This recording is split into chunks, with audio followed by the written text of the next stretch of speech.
Yeah. Actually, pag, ginagawa po namin yung rehearsals late na, after school, di ba? Kasi yung school po namin yung hapon tapos na. So, pagkatapos ng school, diretso rehearsals na lang. Para hindi po tumatama sa school. Do you still prioritize school? And when are you guys like graduating?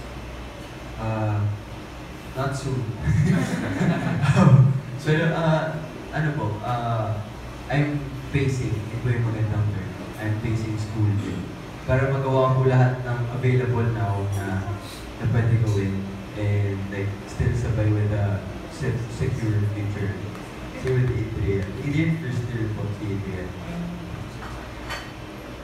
First year po si Adrian, so puno pa siya ng mga PE. So mas mahirap po yung skate niya, may PE pa siya Filipino, English. Mas mahirap actually. May mga guests ba na coming from your friends from the office into the town? May mga dadating ba? Ano po, pero hindi po, you're not performing.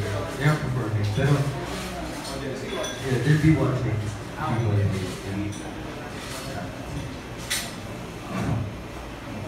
Can you tell us who are the artists that are that have preferred to actually perform for their concert?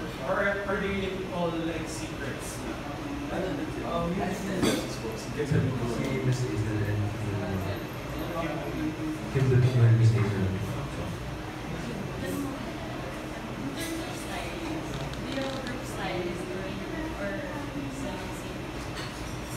Actually, yung handler po namin yung stylist na.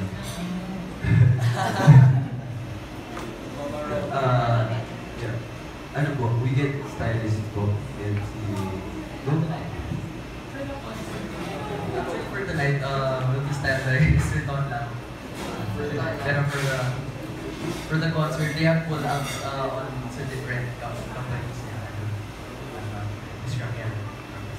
Do you have any idea as to the status ng tickets? Sold out na ba? Or may nag-fill pa? Well, ano po, nung first week, medyo overwhelmed din po nung first week, na ubos na po yung most of the front seats. And siguro ngayon, natigos naman po yung selling. So meaning may natitira pang mga tickets? Yes po, pero Nasa na ngayon front seats. Si Kim Domingo, di ba parang sexy siya. So parang yung prod ni Walter is kind of sexy. How prepared? Feeling ko yan. So, Feeling ko so makikisag sa bayan din kayo. Siguro, siyempre. Oh my God, Beverly. Oh. Ay, paano makikipag-sa? Ay, makikita ba namin yung mga pinapakita mo sa IG? Abangan. Kasi si Beverly sinasabihan na, uy, Adrian. Ano yun? Kamusta na pala yung the way you perform from the time na buo yung group mo to the time na concert? And then nagkaroon ba ng chance na nakita ulit ng mga mentors din dati kung paano na kayo mag-perform tapos kung anong klaseng feedback? Actually po kagabi lang, nagkaroon po kami ng parang throwback viewing. Yung mga videos namin ng competition, as in like mga raw videos, mga practice videos namin sa competition. And parang reaction namin, as in yung group reaction namin parang, ay ba to? Pero parang ano po, sobrang, it's been a year talaga. And madami na po sobrang nagbago. And sabi po namin na thankful po kami sa mga nangyayari po sa amin ngayon kasi mas na-improve po yung craft namin bilang performers, hindi lang po bilang artist, bilang performers talaga per se. And yun, kagaya po sinabi ko, nag-throwback video viewing kami kagabi. And tapos nag-viewing ulit kami ng recent video natin. So parang, yeah, may improvements naman po from us, pero kung masasabi, ako, personally daw.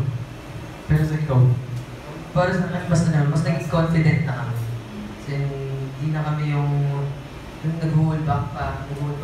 Kasi pag magpe-perform kami, sanay na, gamay na din. Pero syempre po, may room for improvement pa rin ako. Nag-iwan pa rin talaga every time na kailangan everyday ka mag-improve. Kasi wala namang perfect, di ba po? Para kailangan hindi sobrang taas yung nandun ka dapat. Dapat dito ko parang may improve ka pa next time. Nagkaroon na ba